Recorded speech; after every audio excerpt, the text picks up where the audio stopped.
नमो अरियन्ताणं नमो सिद्धाणं नमो आयर्याणं नमो वज्रायणं नमो लोये सव्वसावुणं एषो पञ्च नमुकारो सर्वपावपणासो मंगलानं च सर्वेषि परमं वै मंगलम् मंगलं भगवान् वीरो मंगलं गौतमप्रभु मंगलं स्थूलभद्राद्या जैन धर्मोऽस्तु मंगलम् अरिहायिनो नवपयायिं जाहिताहिय कमलमज्जमी श्रीसीतचक्रमापम् उत्तमं किं बीजम्पेमी। ચૈત્ર માસની શાશ્વતી હોળીના દિવસો ચાલી રહેલા છે. નવપતજીની આરાધનાના સુંદર દિવસો, સિદ્ધ ચક્રજી ભગવંતની સાધનાના સરસ મજાના દિવસો. એક એક પદની આરાધનામાં આગળ વધતા જઈએ છીએ. દેવ તત્વની આરાધના પરિપૂર્ણ કરી, ગુરુ તત્વની આરાધના પરિપૂર્ણ કરી, હવે આજથી શરૂ થાય છે ધર્મ તત્વની આરાધના. દેવ તત્વની અંદરમાં અરિહંત અને સિદ્ધ પરમાત્માનો મહિમા જાણ્યો. ગુરુ તત્વની અંદરમાં આચાર્ય, ઉપાધ્યાય અને સાધુ ભગવંતનો મહિમા જાણ્યો. હવે વાત આવે છે ધર્મ તત્વ. ધર્મ તત્વ એટલે દેવ અને ગુરુ વચની અંદરમાં છે, દેવ તત્વ આગળ છે અને ધર્મ તત્વ પાછળ રહેલું છે. એટલે ગુરુ તત્વની જવાબદારી છે કે એમને દેવ સુધી પણ લઈ જવાના અને ગુરુ તત્વની જવાબદારી છે કે જેમને ધર્મ તત્વને પણ પહોંચાડવાનું. અને આ ધર્મ તત્વની આરાધના કરતા કરતા દેવ, ધર્મ તત્વની આરાધના કરતા કરતા ગુરુ દેવ સુધી પહોંચી શકે છે. એટલે નીચેથી જોવા જઈએ તો શરૂઆતની અંદરમાં ધર્મ તત્વ આવે, પછી ગુરુ તત્વ આવે અને પછી દેવ તત્વ આવે. ઉપરથી જોવા જઈએ તો દેવ તત્વ ઉપર, ગુરુ તત્વ વચ્ચે છે અને ધર્મ તત્વ નીચે આવે છે. આ રીતની ગોઠવણ સાથે રહેલા સિદ્ધ ચક્રજી ભગવંતની આરાધના, એની આ રહેલી જે ઉપાસના છે. સિદ્ધ ચક્રજી ભગવંતની અંદરમાં રહેલા પંચ પરમેશ્વરી ભગવંતનું સ્થાન, એનો જે વર્ણ, એની જે સિક્વન્સ, એની જે ગોઠવણ કરવાની જે રચના, આ બધી જ એટલી સાયન્ટિફિક રચના છે. એટલા જ માટે સિદ્ધ ચક્રજી આરાધના આટલો પ્રભાવ છે, આટલો મહિમા છે. આટલો એનો પ્રભાવ દ્વારા વર્તમાન સમયની અંદરમાં પણ ઘણા લોકોને એવા જીવનના અનુભવો થતા હોય છે. માટે તો રોજના સેંકડો આમિલો આ હિન્દુસ્તાન વરની અંદરમાં જ નહીં, વિદેશ વિદેશની અંદરમાં પણ થતા હોય છે. જેમ પર્વાધિરાજ પરુષર મહાપર્વ આવે અને ઉપવાસ કરવાનું સહજ મન થઈ જાય, એવી જ રીતે નવપતજીની આ ઓરી, શાશ્વતી ઓરી આવે ચૈત્ર માસની અને આસો માસની, એમાં પણ વ્યક્તિને સહજ રૂપે મન થાય કે આમિલ આ વખતે કરી લેવા છે. આમિલની આરાધના તો કરીશું, ખમાસના પણ થઈ જશે, કાવશક પણ પરિપૂર્ણ કરીશું, માલા પણ કરી લઈશું, પ્રદક્ષિણા પણ આપી દઈશું. પણ આ તત્વો પાસેથી જે ચીજ જાણવા જેવી છે, જે સમજવા જેવી છે, જે અપનાવવા જેવી છે, સમ્યક દર્શન પદ. આજે છઠ્ઠો દિવસ છે. ગઈકાલે આપણે સાધુપદની વાત કરી, આજે વાત કરવી છે સમ્યક દર્શન પદની. આ નવ પદની અંદરમાં રહેલા એક એક પદો એટલે જાણે કે સમગ્ર જીન શાસનનો સાર આ નવ પદની અંદરમાં સમાવિષ્ટ કરી દેવાની અંદરમાં આવ્યો. હજારો આગમોનો સાર આ નવ પદની અંદરમાં સમાવિષ્ટ કરી લેવાની અંદરમાં આવ્યો. જીન શાસનના હજારો યોગો છે, એ બધાનો સમાવેશ આ નવપતજીની અંદરમાં કરી લેવાની અંદરમાં આવ્યો. આ નવપતજીની આરાધના એટલે દેવ ગુરુ ધર્મની આરાધના. અને દેવ અનેક, ગુરુ પણ અનેક, ધર્મ તત્વ પણ વિશાળ છે. અને આ બધાની આરાધના અલગ અલગ રીતે કદાચ કરવાની તાકાત ન હોય તો એક સિદ્ધ ચક્રજી ભગવંતની આરાધના કરી લઈએ, બધી જ આરાધના સાથે અંદરમાં આવી જાય. આજે ગુરુ તત્વ પરિપૂર્ણ કરી અને ધર્મ તત્વની અંદરમાં પ્રવેશ કરવો છે. સમ્યક દર્શન પદ છઠ્ઠો દિવસ અને સમ્યક દર્શન પદની ઓળખાણ આપી છે. સમ્યક દર્શન પદ એટલે શું? તો કે સમ્યક દર્શનને બતાવ્યું છે, અનુરક્તિનું પદ બતાવ્યું છે. રોજ આપણે એક એક પદની એક એક ઓળખાણ જોતા ગયા. અરિહંત પદ એ નિષ્પત્તિનું પદ રહેલું છે. સિદ્ધ ભગવાનનું પદ, અરિહંત પદ એ ઉત્પત્તિ પદ છે, સિદ્ધ પદ એ નિષ્પત્તિ પદ છે, આચાર્ય પદ એ સંપત્તિનું પદ, ઉપાધ્યાય ભગવાન એ વિજ્ઞપ્તિનું પદ, સાધુ પદ એ વિરક્તિનું પદ છે. એવી રીતે દર્શન પદ એ અનુરક્તિનું પદ છે. અનુરક્તિનો મતલબ કહેવાય છે અનુરાગ, તારક તત્વો પ્રત્યેનો અવિહળ અનુરાગ. સમ્યક દર્શન જ્ઞાન ચારિત્રનો જે માર્ગ છે એ માર્ગ ઉપર હૃદયની અંદરમાં એટલો બધો ઝળહળતો બહુમાન ભાવ કરી નથી શકતો. આચરણ કદાચ જીવનની અંદરમાં નથી, પણ એના તરફનું જે આકર્ષણ, એના તરફનું જે લગાવ, એના તરફનું જે અનુરાગ અને કરવાનો મોકો મળે ત્યારે કર્યા વગર ન રહે, આને કહી શકાય છે સમ્યક દર્શન પદ. સૈનિક રાજા હતા, ભલે કદાચ જીવનની અંદરમાં એટલી બધી વીરતી નથી, પરંતુ અનુરક્તિ જબરજસ્ત રહેલી હતી. બધી જ વ્યક્તિના જીવનની અંદરમાં વિરક્તિ આવે એવું નથી હોઈ શકતું. સાધુ પદ બધાની પાસે નથી આવતું, વિરક્તિનું પદ છે, પરંતુ અનુરક્તિ તો જીવનની અંદરમાં હોવી જ જોઈએ. ભોજનની ભૂખ નથી અને નથી ખાતો એનો મતલબ એ નથી કે ભોજન તરફનો અનાદર છે, ભોજન નથી ગમતું. ભોજન ગમે છે, સ્વીકારે છે, ખાવા જેવું છે, પણ હમણાં મને ભૂખ નથી, હમણાં મારે ખાવું નથી. એવી રીતે સંયમ જીવન કદાચ સ્વીકારી ન શકતો હોય, પરંતુ મનમાં એટલું તો બેઠું હોય કે ગમે ત્યારે સંયમ જીવન લેવા જેવું છે, આજે નહીં તો કાલે. ક્યારેક તો આ સંયમ જીવનની અંદરમાં પ્રવેશ પ્રાપ્ત કરવા જેવો છે. આજે રહેલું અનુરક્તિનું પદ છે. અનુરક્તિ એટલે દેવ અને ગુરુ તરફનો એટલો બધો લગાવ હોય, જેનો સોફ્ટ કોર્નર કાયમ માટે, સોફ્ટ કોર્નર એનો દેવ અને ગુરુ તત્વ અને ધર્મ તત્વ તરફનો હોય. ભલે સંસારમાં પડ્યો, સંસારના બધા જ ક્રિયાકલાપો કરવા પડે, સંસારની બધી જવાબદારીઓ ઉઠાવવી પડે, સંસારના બધા જ વ્યવહારોની અંદરમાં એને જોડાવવું પડે, સંસારના બધા જ વ્યવહારો સાચવવા પણ પડે, લગ્નમાં પણ જાય, કદાચ ક્યારેક કોઈક બીજા પ્રોગ્રામમાં પણ જાય, પણ આ બધાની અંદરમાં એનો અનુરાગ સતત દેવ ગુરુ ધર્મની સાથે જોડાયેલો હોય. આ કોઈ દંભ નથી કરતા. ઘણાને એમ લાગે કે આ એક દંભ છે, લગ્નની અંદરમાં જવાનું છતાં પણ તમારું આકર્ષણ ત્યાં હોઈ શકે છે. ચાતક જમીન ઉપર છે છતાં એની નજર, ચાતક પક્ષી એવું છે કે જમીન ઉપર રહ્યા છતાં પણ એની નજર આકાશ તરફ જ હોય. એવી રીતે સાધક એવા પ્રકારનો હોય, નૌપતજીનો સાધક, જે અનુરક્તિથી ભરેલો હોય, સતત એની અંદરમાં અનુરાગ હોય. સુલસા સમ્યક દર્શનને ધારણ કરનારી હતી. સૈનિક રાજા પણ સંકિતને ધારણ કરનારા હતા. આ લોકોની અંદરમાં ભલે ચારિત્ર નથી આવ્યું, પરંતુ એનો જે અનુરાગ છે ને એ આપણી આંખોને આંજીને એવો અનુરાગ રહેલો છે, જેને સમ્યક દર્શન એટલે સંકિતિ કહેવાય. અને સંકિતિ આત્માને પ્રભુ અને પ્રભુનું શાસન એટલા બધા ગમે કે જ્યારે પણ મોકો મળે ત્યારે વાત એની જ કરે, એને જ આગળ કરે, એને જ મહત્વ આપે.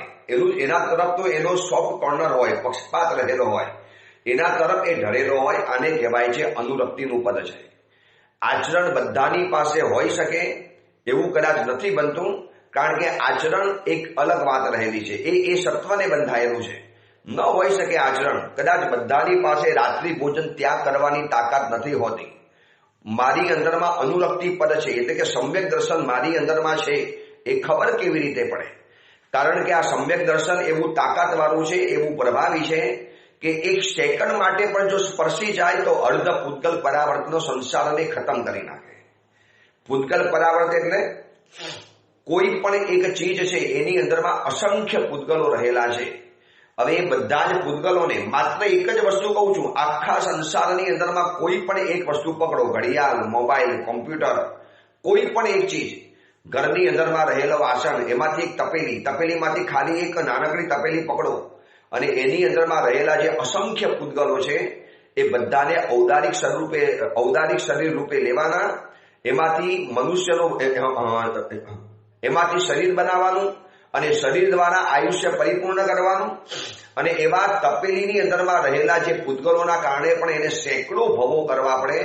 તો વિચારી લેજો, આ વિશ્વની અંદરમાં તપેલીઓ કેટલી હશે, કેટલી બધી વસ્તુઓ, કેટલા બધા સાધનો, કેટલા બધા પૂતગલો, કેટલા બધા પદાર્થો, કેટલી બધી મેટલ્સ, આ બધાને તમારે ઔદારિક શરીર રૂપે લેવાનું અને પછી એનાથી મરી જવાનું. આવા દરેક ભવો કરતા આમ કોઈ હિસાબ ન નીકળી શકે, અનંત અનંત બોલ્યા જ કરો એટલા અનંત ભવ જીવનની અંદરમાં કરવા પડે છે એક પૂતગલ પરાવર્તમાં. એવા અસંખ્ય પૂતગલ પરાવર્તો આપણે કદાચ સંસારની અંદરમાં ભમીને આવ્યા છીએ. હવે આ બધાને ખતમ કરવા હોય તો એક અનુરક્તિનું પદ છે, અનુરાગનો પદ છે. એક વસ્તુ એવી છે કે તમે એને એક એક વસ્તુને તમે છે ડિસ્ટ્રોય કરતા જાઓ તો બહુ વાર લાગે, પણ એક સાથે બધાને ભેગા કરો અને અંદરમાંથી આગ લગાડી લો. એક સાથે આગ બધી જ વસ્તુઓને અડધા કલાકની અંદરમાં બાળીને ખતમ કરી નાખે છે. તો આ અનુરક્તિનું પદ છે ને એક પ્રકારની આગ છે જેને અનુરાગ કહેવાય. અનુરાગ કો, અનુરક્તિ કો, પક્ષપાત કો, દેવ ગુરુ તરફનો જબરજસ્ત લગાવ કો, એના તરફનું જબરજસ્ત આકર્ષણ કો, જે પણ કોઈ આ અનુરાગ અનુરક્તિ એ જબરજસ્ત આગ રહેલી છે. એ આગ લાગે એટલે અંદરમાં રહેલા બધા જ કર્મો બળીને ભસ્મીભૂત બની જાય. નથી કરી શકતા તો પણ ઘણીવાર કરનારા કરતા આવો અનુરક્તિનું પદવાળો કદાચ જીવનની અંદરમાં આગળ વધી જાય, પણ એમાં દંભ નથી કરવાનો. નહીં મને ગમે છે બધું, હું ખાલી નથી કરતો, આવો એક દંભ પણ હોઈ શકે છે. તો સમ્યક દર્શનની અંદરમાં દંભ નથી ચાલતો, અહીં સાચા દિલની વાત છે. હવે સમ્યક દર્શન મારી અંદરમાં છે એ ખબર કેવી રીતે પડે?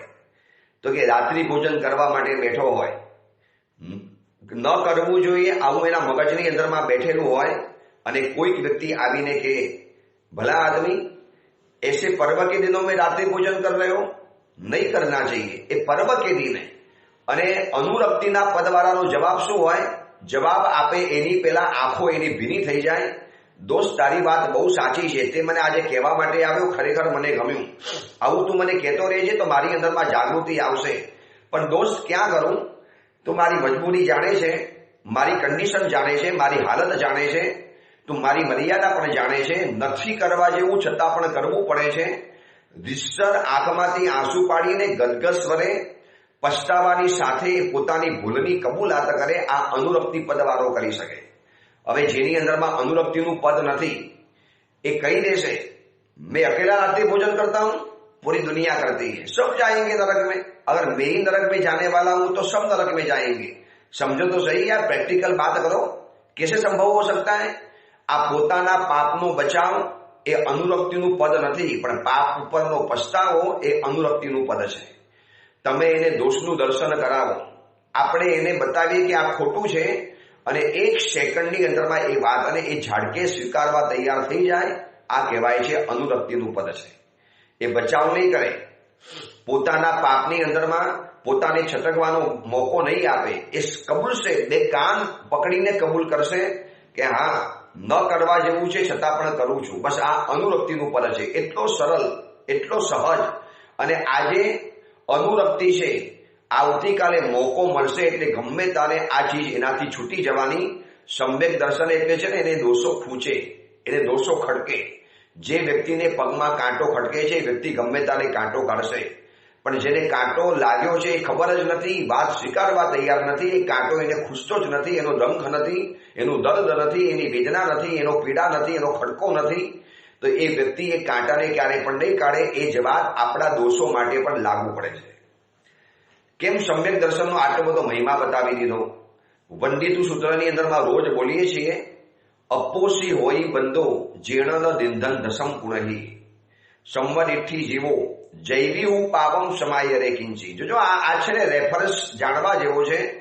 સમ્યક દ્રષ્ટિ આત્મા કદાચ સંસારની અંદરમાં રહી અને બધી જ પ્રકારના પાપો કરે છે. જૈવી હું પાવમ સમાય રે કિંચી, કોઈ પણ પાપ એ કરે છે છતાં પણ સમ્યક દર્શન વાળાને એક સ્કીમ જાહેર કરી, સમ્યક દર્શન વાળાને એક રાહત મળી ગઈ.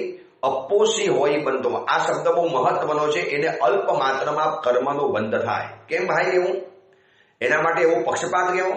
એના માટે એવી પાર્સાલિટી કેવી?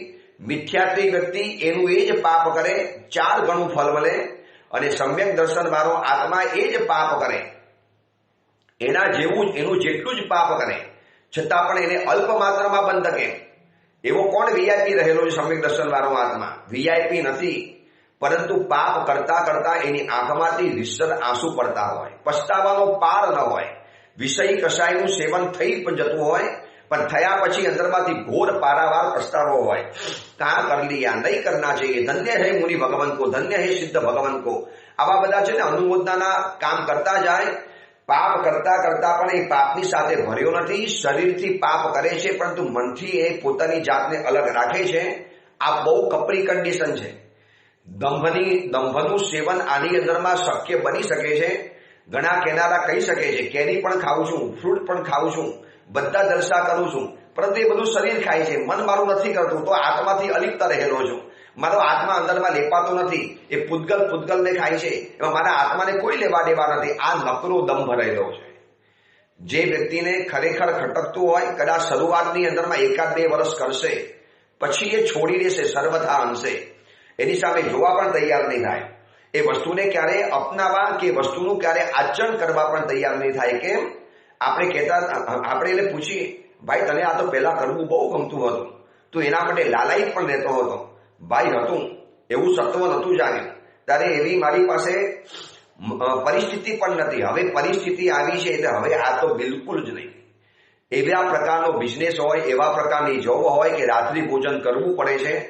પરંતુ જેવી અનુકૂળતા મળી, અથવા તો જેટલા દિવસો અનુકૂળતા મળી, અથવા તો જેટલા રવિવારો આવ્યા, અને બધા જ રવિવારે રાત્રિ ભોજન છોડીને, ભાઈ કેમ?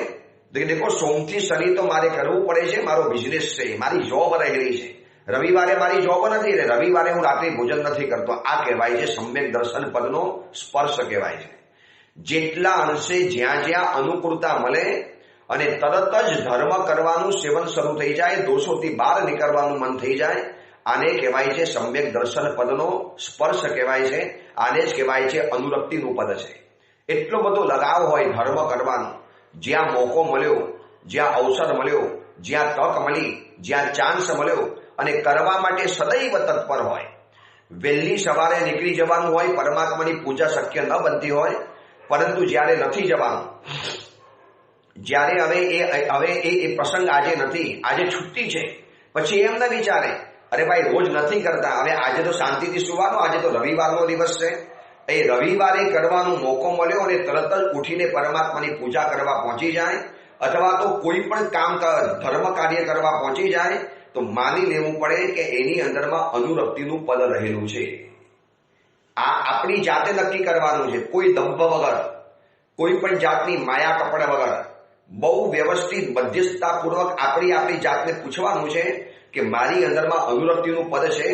આજે ધર્મ કરવાનો મોકો નથી, અવસર નથી, ચાન્સ નથી, અત્યારે સમય અનુકૂળ પણ નથી, પરિસ્થિતિ પણ નથી, પણ જ્યાં પરિસ્થિતિ જાગે, અવસર જાગે, અનુકૂળતા મળે, તક હાથની અંદરમાં આવે અને કર્યા વગર ન રહે, આને કહેવાય છે અનુરક્તિનું પદ છે. તપસ્યા કરવાનો મોકો મળતો નથી, પરંતુ જ્યાં મોકો મળ્યો ત્યાં કર્યા વગર રહેતો પણ નથી. આ અનુરક્તિનું પદ છે. કારણ કે અનુરક્તિ એનાથી કર્યા વગર નહીં રહે. જેવો મોકો મળશે એટલે તરત જ કરી લેશે. જ્યાં ખબર પડી કે આજે અઠવાડિયાની છુટ્ટી છે, એટલે તમે જોજો કોરોનાના સમયની અંદરમાં કેટલીક વ્યક્તિઓ એવી હતી કે જેને આખો કોરોનાનો 1 વર્ષનો સમય મોબાઈલની અંદરમાં ગેમ, બધી જાતની મૂવીઓ જોવાની અંદરમાં, જૂની બધી સિરિયલો પરિપૂર્ણ કરવાની અંદરમાં સમય પસાર કર્યો.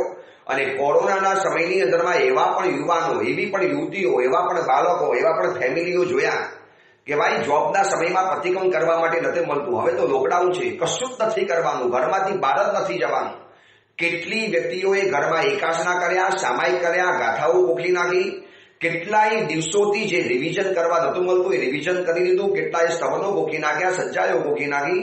કેટલાય પુસ્તકો વાંચી લીધા. એવા કેટલાય સેંકડો લોકો મળ્યા કે ગુરુદેવ એક ખાલી કોરોનાના સમયની અંદરમાં 1000 સામાયિક કરી દીધા. એક જણાએ કીધું 2000 સામાયિક કરી દીધા. શું વાત કરો છો સાહેબ? સામાયિક કરવાનું ઘણું ગમતું હતું.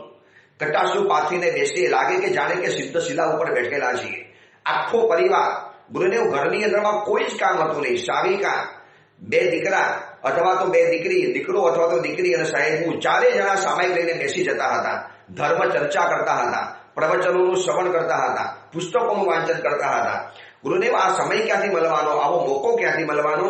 કેટલી વ્યક્તિઓએ કોરોનાના સમયની અંદરમાં ઘેર બેઠા 5 પ્રતિક્રમણ પરિપૂર્ણ કરી દીધા. કેમ? અનુરક્તિ હતી માટે. અને જેની અનુરક્તિ છે, જે ગમે છે, અવસર મળશે ત્યારે આપણે એ જ કરીશું. એટલા માટે સમ્યક દર્શનને તત્વ રૂચિ રૂપાએ લખ્યું છે.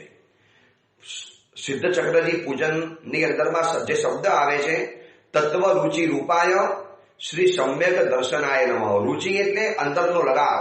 જે રૂચિ કોને કહેવાય? જ્યારે સમય મળે ત્યારે જે કરવાનું મન થાય એ એની અંદરની રૂચિ છે. અડધો કલાકનો વચમાં ગેપ છે, એમાં ગેમ પણ રમી શકાય, વોટ્સઅપ ચેક પણ કરી શકાય, અને એ અડધો કલાકના સમયની અંદરમાં ચલો સમય મળ્યો છે, એક નૌકારવાળી ગણી લઉં, 2 નૌકારવાળી ગણી લઉં, તો એની જેને જે રૂચિ હશે નવરાશના સમયની અંદરમાં એ વ્યક્તિ એ વસ્તુ કરશે. હવે અનુરક્તિ પદ જે છે ને સમ્યક દર્શન પર શું કરશે? જેને ધર્મ ગમે છે, સાચા અંશે ગમે છે, ખરેખર પ્રમાણિકતાથી ધર્મ ગમે છે, નિષ્ઠા સાથે જે કહે છે કે ખરેખર મને ધર્મ ગમે છે, અત્યારે નથી કરી શકતો આ અવસરના કારણે, અવસર મારા હાથમાં નથી માટે, પરિસ્થિતિ મને ફાવે એમ નથી માટે, પણ જેવી પરિસ્થિતિ એને ગમતી બની, અનુકૂળ બની, એટલે પહેલી પ્રાયોરિટી એની એ ધર્મ કરવાની રહે. તો કહેવું પડે કે આપણી અંદરમાં અનુરક્તિનું પદ છે, અને આ અનુરક્તિ આ સમ્યક દર્શન પદની તાકાત છે કે કદાચ તમે બધા જ દોષોથી ભ્રષ્ટ બની ગયા, પણ જો સમ્યક દર્શન હાથની અંદરમાં છે, મોક્ષ નિશ્ચિત છે. દંશન ભઠ્ઠો દંશન ભઠ્ઠસ્ય નથી નિવારણ.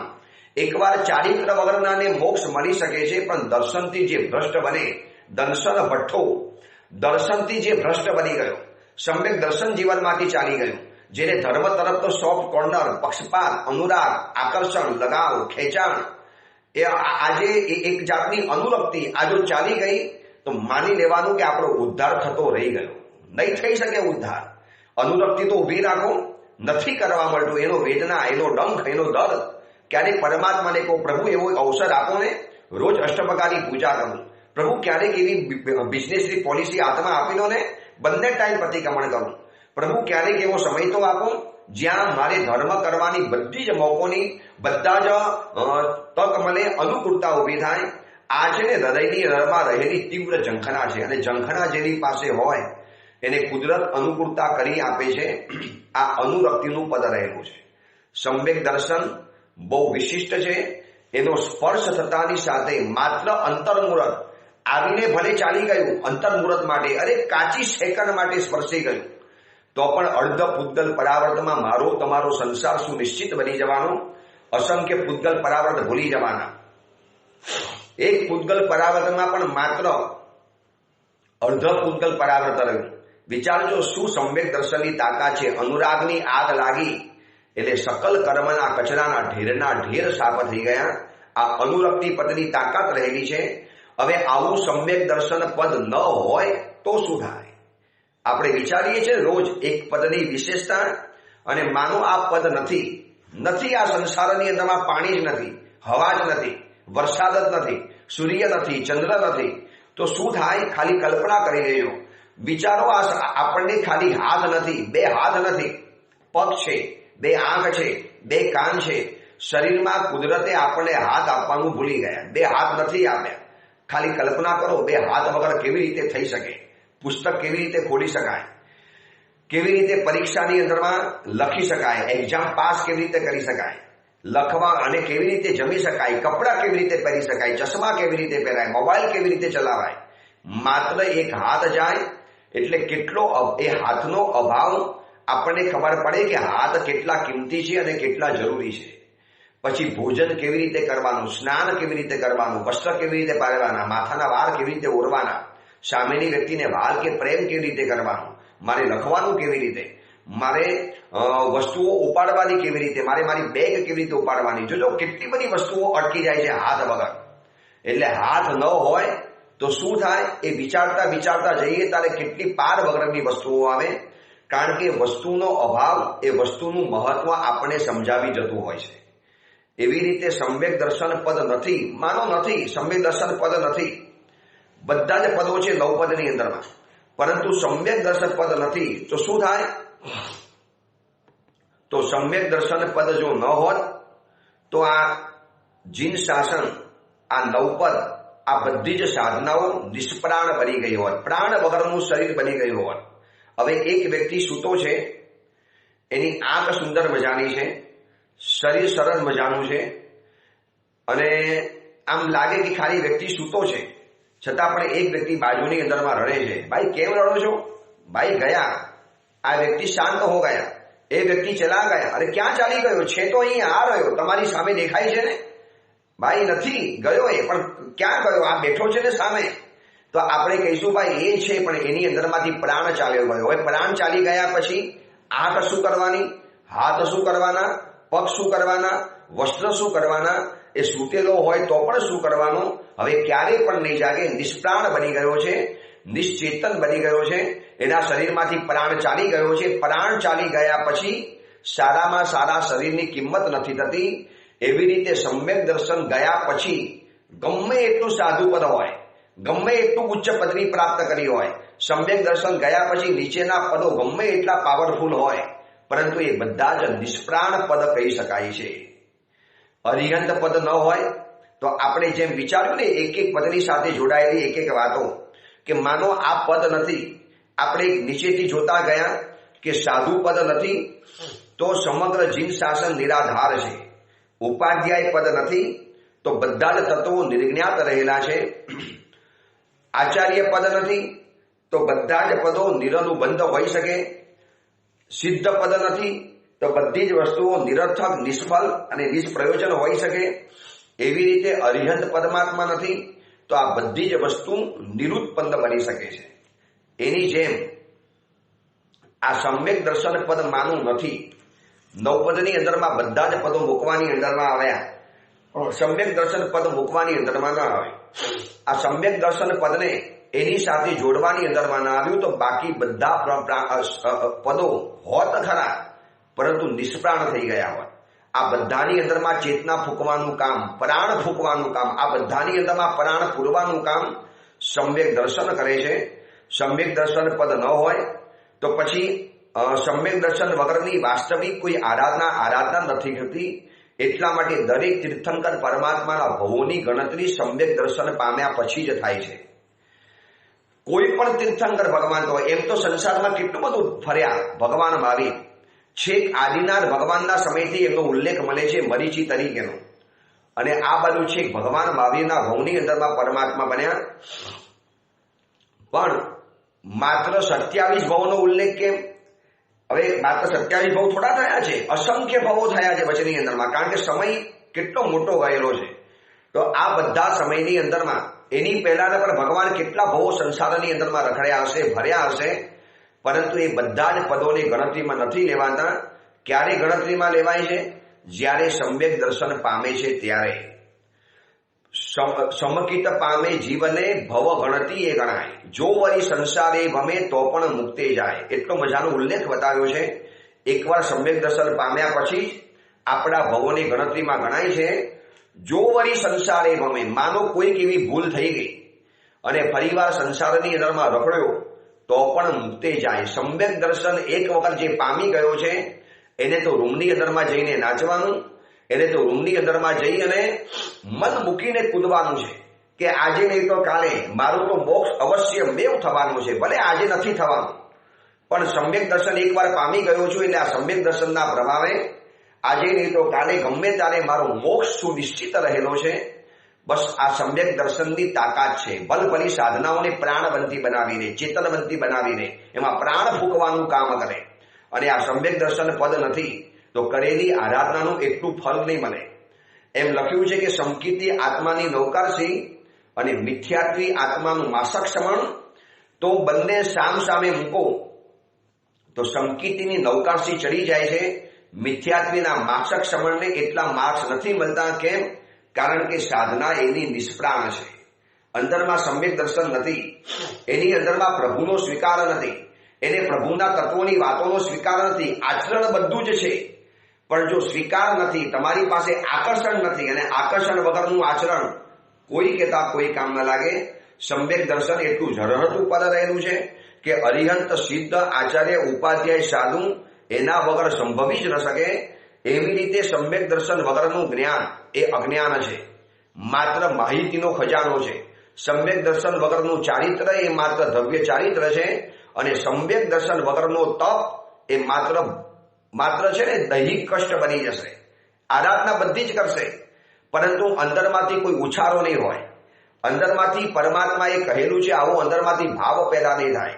પોતાની જાતે કરી લેવાનું, પોતાની રીતે કરી લેવાનું. આજે ઘણા કહે છે ને આપણે તો બધાને સરખા ગણીએ, આપણે તો બધાને સમાન લેવલે માનવાના, આપણે બધા ભગવાન સરખા. આપણે એમ નથી કહેતા કોઈ ભગવાનનું ડિવેલ્યુએશન કરવાની વાત નથી. જો બધી જ મમ્મી સરખી નથી ગણાતી, બધી પત્ની સરખી નથી ગણાતી, બધા પતિઓ સરખા નથી ગણાતા, બધી દીકરીઓ સરખી નથી ગણાતી, બધા ચંપલ પણ સરખા નથી ગણાતા. ખાલી એક એક્ઝામ્પલ આપું. કોઈ મોટો પ્રસંગ હતો, તમે ચંપલ બહાર ઉતારી અને એ અંદરમાં ગયા, એ હોલની એ મંડપની અંદરમાં ગયા. હવે જેવા બહાર નીકળશો એટલે કોઈ કહે છે ભાઈ મારા ચંપલ, અરે ભાઈ ચંપલ ચંપલ જ છે ને, બધા સરખા છે, પહેરી લો ને કોઈ પણ. તો તમે પહેરી દેશો એ વખતે એમ કહેશો, લોજિક લાગશે, ભાઈ ચંપલ કોઈ પણ કેમ પહેરી લીધા? અરે ભાઈ ચંપલ ચંપલ જ છે ને, બધા ચંપલ જ કહેવાય, આપણા માટે તો બધા ચંપલ સરખા. તો તમને કોઈ ચંપલ ચોર ગણી લે, ન ચાલી શકે. તમારે ચંપલ તમારા પહેરવા, તો આ ચંપલ નથી બીજાના, એ ચંપલ છે. वह जूते हैं मगर और के, मेरे नहीं. वह दूसरे के जूते हैं, मेरे जूते नहीं है. बस બધા જ ભગવાન છે. આ વિશ્વની અંદરમાં રહેલા કોટા કોટી દેવો છે, બધા ભગવાન છે, પરંતુ મારા ભગવાન અરિહંત પરમાત્મા છે. બસ આ એક છે, એ સમ્યક દર્શન છે. હવે ઘણા શું કે આજે વર્તમાન સમયની અંદરમાં ઘણા એવા મળે છે, આપણે તો બધાને સમાન ગણવાના, બધા સરખા ગણવાના, બધા ઉપર સમાન ભાવ રાખવાનો. ધર્મ ધર્મ જ છે ને, પછી અહીંયા પણ જવાય, ત્યાં પણ જવાય, અહીંયા પણ જવાય, અહીંયા પણ જવાય. આપણે કોઈ ધર્મના દેવને હલકા નથી કરતા. દરેક પરમાત્મા એના ધર્મ માટે મહાન છે, એના ધર્મના સ્થાપક છે, એના ધર્મના આદ્ય પુરુષ છે. એમના માટે એનું આસ્થાનું કેન્દ્ર છે. મારા માટે આ મારી મમ્મી છે.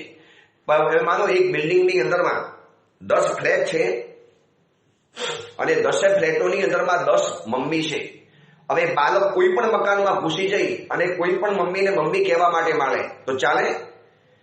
પછી મમ્મી કે બેટા તું આને પણ મમ્મી કહે છે?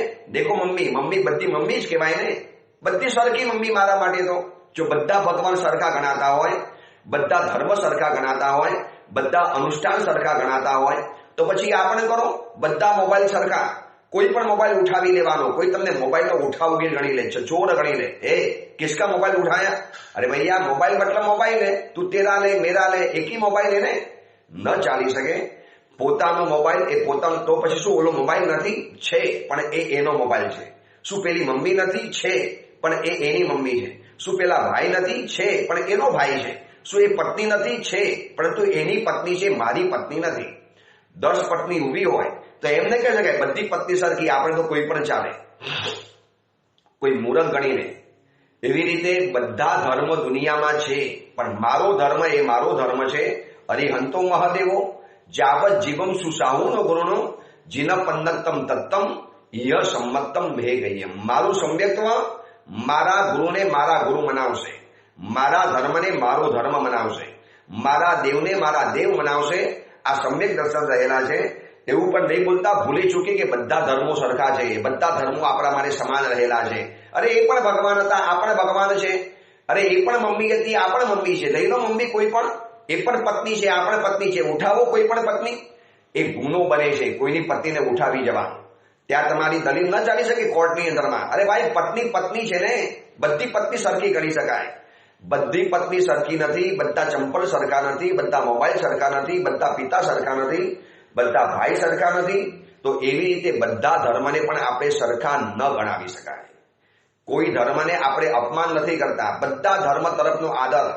એટલે એક વાર સમજી રાખજો, સમ્યક દ્રષ્ટિ આત્મા એને પોતાના જીવનનો એક નિયમ બનાવ્યો હોય, રિસ્પેક્ટ બધાને આપવાનો, પરંતુ રિલેશન એકની સાથે રાખવાનું.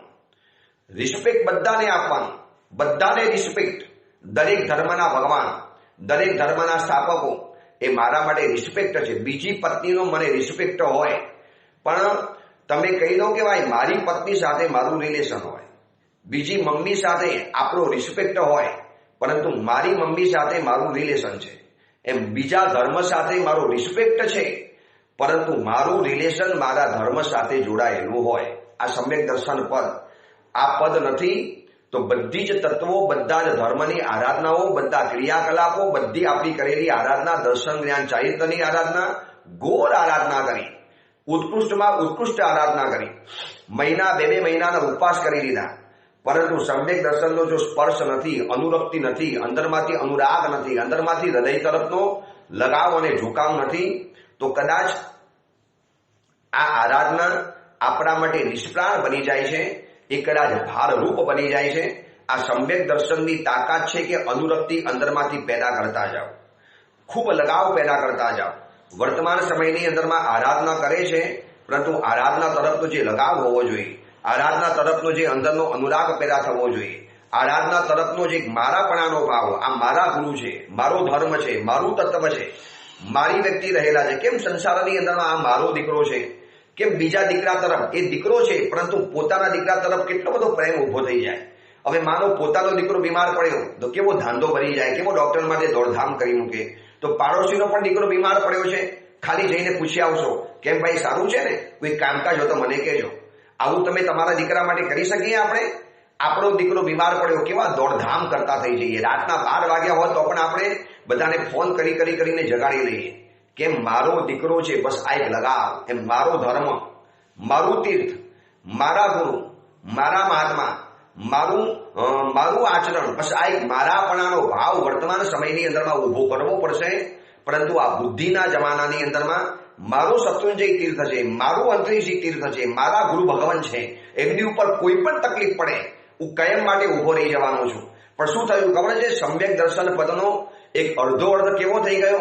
બસ મારા મહાત્મા એટલે મારા ગચ્છવાળા હોવા જોઈએ, મારી તિથિની માન્યતાવાળા હોવા જોઈએ, મારા ગામવાળા હોવા જોઈએ, મારા સમાજવાળા હોવા જોઈએ. બસ સમાજવાળા મહાત્મા આવે તો જવાનું, પોતાના કચ્છ પક્ષવાળા મહાત્મા આવે તો જવાનું, પોતાના સમુદાયવાળા મહાત્મા આવે તો જવાનું. મેં તમને પહેલા કીધું ને, રિલેશન કોઈ પણ એક ગુરુ સાથે રાખવાનું. જ્યાં તમને લાગે કે આ ગુરુ તરફથી આપણને સાચું માર્ગદર્શન મળી શકે એમ છે, આ ગુરુ તરફથી મારો ઉદ્ધાર થઈ શકે એમ છે, આ ગુરુ મને આગળ વધવાનું સંપૂર્ણ સુંદર મજાનું માર્ગદર્શન કરી શકે એમ છે, રિલેશન ત્યાં કરવાનું જે આપણા જીવનના પહેલા ઉપકારી છે. એની સાથેનું રિલેશન ક્યારેય પણ નહીં તોડવાનું, પરંતુ રિસ્પેક્ટ તો બધા જ ગુરુ ભગવંતને આપવાનું. જવાનું બધાની પાસે, સુપાર્થ દાન બધાને કરવાનું, પ્રવચનનું શ્રવણ બધાની પાસે કરવાનું. પરંતુ કોઈ કંઠી પહેરાવા જાય, કોઈ પછી પોતાના ગચ્છ પક્ષને તિથિની અંદરમાં વિવાદની અંદરમાં લેવા માટે જાય, હાથ જોડીને કહી દેવાનું કે મેં આ ગુરુ માન્યા છે, એની સાથે મારું રિલેશન છે, હું મારું બધું જ માર્ગદર્શન એ ગુરુ તરફથી લઉં છું. મારા જીવનનું ગાઈડન્સ, મારા જીવનને ગાઈડ કરવાનું કામ અથવા તો મારા જીવનને ગાઈડન્સ આપવાનું કામ આ મારા ગુરુ ભગવંત કરે છે. સમજો, વ્યક્તિ જો એક જગ્યાએ નહીં બંધાયો હોય તો બધી જગ્યાએ એને ભટકવું પડે છે. એક જગ્યાએ બંધાવવું તો પડશે જ. દીકરો કે દીકરી જો એક જગ્યાએ નથી બંધાતા તો પછી એને બધી જગ્યાની અંદરમાં ફાંફા મારવા પડે છે. એવી રીતે એક રિલેશન તો નક્કી કરવું પડશે, અને રિલેશન નક્કી કરવું એનું નામ છે સમ્યક દર્શન પદ. અને આ પદ ન હોય તો બધી જ આરાધના નિષ્પ્રાણ બની જાય. તમે કોના સહારે, કોના આધારે તમે આરાધના કરશો? જ્યારે શરીરમાં પ્રાણ જ નથી અને બધું જ શરીર સુંદર મજાનું પડ્યું છે, એક બહારથી ઘા નથી દેખાતો, આમ લાગે કે હજી સૂતેલો જ છે, હમણાં જાગશે, હમણાં બોલશે, હમણાં આપણી સાથે વાતચીત કરશે, હમણાં આંખમાંથી આંખ મિલાવીને કંઈ કહેશે, હમણાં સ્માઇલ આપશે. પરંતુ એ મરદું છે, નિષ્પ્રાણ છે, નિશ્ચેતન છે. કેમ? પ્રાણ ચાલી ગયો, એની અંદરમાંથી જે સાર તત્વ હતું એ ચાલી ગયું.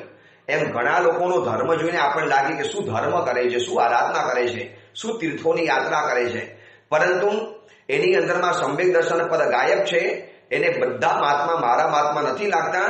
એટલા જ માટે નવકાર મંત્રની અંદરમાં બધી જગ્યાએ સર્વ શબ્દ નથી મૂક્યો અને સાધુ ભગવંતની સામે મૂક્યું છે નમો લોએ સર્વ સાધુના. મારે સર્વ સાધુઓને હું નમસ્કાર કરું છું. કેમ ખાલી ત્યાં સર્વ સાધુ શબ્દ મૂક્યો, બાકી બધી જગ્યાએ કેમ ન મૂક્યો? કારણ કે ખબર હતી કે વર્તમાન સમયની અંદરમાં એવો પણ પ્રચાર થવાનો, અમે સાચા, અમે સમકીતી, બાકી બધા મિથ્યાત્રી, માત્ર અમને જ બંધન કરાય, બીજાને બંધન ન કરાય, માત્ર અમને જ ગોચરી હોરાવાય, બીજાને ગોચરી ન હોરાવાય, માત્ર અમારા જ પ્રવચનો સાંભળવાના, બીજાના નહીં સાંભળવાના, તત્વ તો જાણે અમે એકલા જ આપીએ છીએ, શાસ્ત્ર તો જાણે અમે એકલા જ ભણેલા છીએ, બાકી બધા તો ખાલી હસવાની વાતો કરે, ખાલી માર્ગાનુસારીની વાતો કરે. એ લોકોની પાસે ખાલી હાસ્ય ટૂચકાને જોક્સ જ હોય, બાકી કશું નથી આવડતું. પણ શું કામ તમે આવા કોઈને ભરમાવાના પ્રયત્ન કરો? સાધુ એને કહેવાય કે એની પાસે આવેલાને દરેક સાધુ પ્રત્યે સદભાવ જાગે. સંબંધ એકની સાથે હોય, સદભાવ બધાની સાથે હોય. રિસ્પેક્ટ બધાને આપવાનો, પણ રિલેશન માત્ર એક વ્યક્તિ સાથે હોય. મારું રિલેશન મારા ગુરુદેવ ભુવન ભાનુસુરી માની સાથે જોડાયેલું છે ને જોડાયેલું રહેશે. આ ભવની અંદરમાં નહીં, ભવો ભવ માગી લઉં છું. ગુરુ તરીકે તો આ જ જોઈએ. મારું રિલેશન અહીંયા બંધાયેલું છે. એનો મતલબ એ નથી કે મને બીજા અન્ય સમુદાયના ગુરુ ભગવંતો મળે પછી મારે સામે પણ નહીં જોવાનું, એની સાથે બોલવાનું પણ નહીં, સ્માઇલ પણ નહીં આપવાનું. અરે એવો જ લગાવ હોય. સાધુ માત્ર જોયા પછી દિલમાં ગદગદતાનો ભાવ હોય. પોતાના ગુરુ આવે ત્યારે હૃદયમાં વિશિષ્ટ ભાવ આવે, એ વાત અલગ છે. પણ બીજા સાધુ આવે પ્રવચનમાં પણ નહીં જવાનું. ભાઈ આપણા મહાત્મા નથી આવ્યા. આજે એવો એક સમાજ તૈયાર થયો છે. પોતાના મહાત્મા આવે એટલે સંઘ પૂજન મોટા કરી લે, એવી બધી ઠાઠમાટ કરી લે. અમારા મહાત્મા આવ્યા છે, પછી જો બીજા દિવસે બીજા મહાત્મા આવ્યા, એ પોતાના મહાત્મા ચાલી ગયા એટલે ઉપાશ્રયમાં આવવાનું પણ એનું બંધ. તો માની લેવાનું કે એ વ્યક્તિની અંદરમાં હજી સમ્યક દર્શન કાચું છે. એની અંદરમાં અનુરક્તિની આગ પેદા નથી થઈ. આગ છે ને એમ નહીં કહી દે હું પ્લાસ્ટિક બારીશ, કાગળ નહીં બારું. આગ કે મારી પાસે જે પણ આવે બધાને બારી નાખું. પછી કચરો પણ આવે, પ્લાસ્ટિક પણ આવે, કાગળ પણ આવે, કોઈ પણ ચીજ લાવે, મારી પાસે આવી એટલે મારે બધાને બારીને ખતમ કરી લેવાના. એમ સમ્યક દર્શનનું અનુરક્તિ પદ કહે છે. મારી સમક્ષ જે પણ સાધુ સાધ્વીજી ભગવંતો આવ્યા, જે પણ ધર્મ કરવાનો મોકો આવ્યો, બસ હું તો કર્યા વગર નહીં રહું. એનો મતલબ એ નથી કે માથા ઉપર કોઈ ગુરુ નથી રાખવાના. તમારા જે ગુરુ ઉપકારી છે, જેમને જીવનમાં પ્રથમ ધર્મ શીખવાડ્યો, અથવા તો આગળ વધીને તમને જે ગુરુ તરફથી વધુ લગાવ થયો, સ્વીકારવા જોઈએ, માનવા જોઈએ, એમને માથા ઉપર કાયમ માટે રાખવા જોઈએ. પરંતુ એનો મતલબ એ નથી કે બીજા મહાત્મા તરફ સદભાવ નહીં રાખવાનો. સંબંધ એકની સાથે, સદભાવ બધાની સાથે, રિલેશન એકની સાથે, રિસ્પેક્ટ બધાને આપવાનું. આ સમ્યક દર્શન પદ આપણને શીખવાડે છે. બાકી તો બધી આરાધના નિષ્પ્રાણ બની જવાની. સ્પષ્ટ લખેલું છે કે સમ્યક દર્શન નહીં હોય તો બધી જ આરાધના નિષ્પ્રાણ છે. એક છે ને પ્રાણ વગરનું કલેવર છે. ભલે ને સુંદરમાં સુંદર સ્વાધ્યાય છે, ઘોર તપસ્યા છે, કરોડો રૂપિયાનું દાન રહેલું છે, તમે સોનાના અને ચાંદીના ભગવાન અને મૂર્તિઓ ભરાવી દીધી, સુંદર મજાના જિનાલયો ઉભા કરી દીધા, પરંતુ આ ગચ્છ પક્ષની મારામારીની અંદરમાં જીન શાસનને નુકસાન થવાની અંદરમાં આવ્યું છે. કારણ કે સમ્યક દર્શન પદ કાચું પડવાની અંદરમાં આવ્યું. સમ્યક જ્ઞાનની બોલબાલા વધી, સમ્યક તપની બોલબાલા વધી, સમ્યક ચારિત્ર વધતું ગયું. પણ જે પ્રાણ કહેવાય, જે પ્રાણ તત્વ છે, જેના વગર બધી જ વસ્તુ નિષ્પ્રાણ બનવાની છે, એની અંદરમાં ગોટાળા ઉભા થતા ગયા. જાણે કે સંકિતિ અને મિથ્યાત્વીના પડીકા વેચવાની અંદરમાં આવે. ભાઈ ઓલા તો મિથ્યાત્વી બની ગયા, ઓલા તો આમ બની ગયા. પણ આપણને કયા મોઢેથી કહેવાનો અધિકાર છે કોણ મિથ્યાત્વી અને કોણ સંકિતિ? દરેક સાધુ તરફનો સદભાવ પેદા થાય. ધર્મ તત્વ ગમે, ધર્મ માત્ર ગમે, અનુષ્ઠાન માત્ર ગમે, ગુરુ માત્ર ગમે. જે પણ ભગવાન ભાવિના વસ્તુને પહેરનારા હોય તમામ વ્યક્તિ મને ગમે. અને બધા ધર્મો સમાન, બધી વસ્તુઓ છે ને બધા ભગવાન સમાન ગણાય છે. આવા શબ્દ આપણાથી ન બોલી શકાય. આ સમ્યક દર્શન પદ એ આપણને શીખવાડે છે. સમ્યક દર્શન પદ એટલે અનુરક્તિનું પદ છે. અને સમ્યક દર્શન ન હોય તો બધી જ વસ્તુઓ નિષ્પ્રાણ બની જાય છે. એ અંગેની બીજી વિશેષ વાત અવસરે કહેતા રહીશું. એ જ મંગલ કામના મંગલ ભાવના. જેના વિરુદ્ધ કાંઈ પણ બોલાયું હોય તો મિચ્છામી દુક્કડમ.